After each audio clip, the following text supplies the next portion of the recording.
the Crazy Crafty Chicks. Today I want to talk about my new Cricut Joy. I was in line the Sunday it was released in my Michael's parking lot 15 minutes before the store opened. I wanted to make sure I got in, and I was so excited to grab it and all the things I needed for it and to go home and test it out and see how it worked. It was truly a fun day for me. But I did notice after I got into making cards, about the 8th or 10th card, my Joy Card Mat stopped being sticky, and it started to become frustrating because I started to mess up cards, and I only bought so much stuff that day, so I wanted to be careful.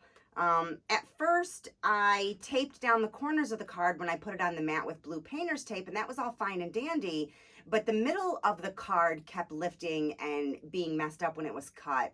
So that got a little bit frustrating, so I decided to halt production for the day, do a little research, and come back at it with a fresh mind. So I'm going to show you what I figured out, and it seems to be working pretty good for me.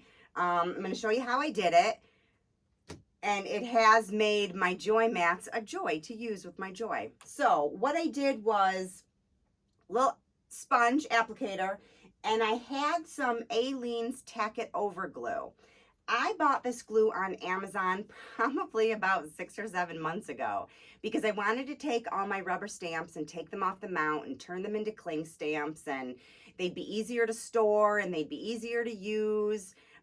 But it's a project that's kind of sitting over there, and I'm going to get to it. I swear I'm going to get to it. But having the glue on hand came in handy for this little fixer-upper that I needed to do. So hang on, I'm going to show you how I did it.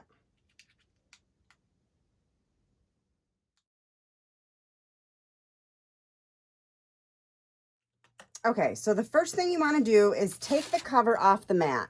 I know this sounds logical, but I was so excited when I got it, I didn't realize there was a cover on it, and I made the first card without taking that off, and that was not a fun card. So take the cover off the mat. It's hardly sticky at all, as you can tell. So what I do is I'm going to take this Aleene's Tack It All Over glue, and I'm going to squeeze a little bit on. I'm going to take my foam brush, and I'm just going to very, very lightly make a very thin coat all over. And it's kind of milky at first, so you can see where you're getting it. I don't really make too many of the bigger cards, so I only really did the sizing for the cards that I do. And I just got a nice good thin layer on there. Not too many chunks of glue all over. And then I let this sit overnight uncovered. I tried to put it in the most dust-free space in my studio that I could find to let it completely dry. And the next day, it was nice and tacky and completely dry. The one tip I will give you is those first couple cards you make, go over it at first with your shirt. And when you're putting the card on the mat, don't mash it down like I was in the beginning, rolling the card on with my roller. Don't do that with this. You'll have a really hard time getting the card back off. And if it's a delicate cut card, you're going to rip something.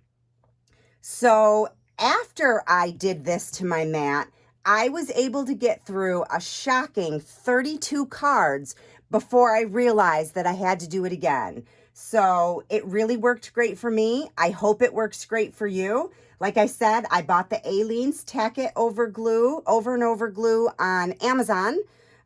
Shipped pretty quick. And now I have it, and I solved the problem. I haven't yet tried this on all my big regular Cricut mats yet, although I got a couple that are looking a little sketchy. So I'm thinking I might try that too. So I hope this helps. If you like the video, go ahead and give it a thumbs up.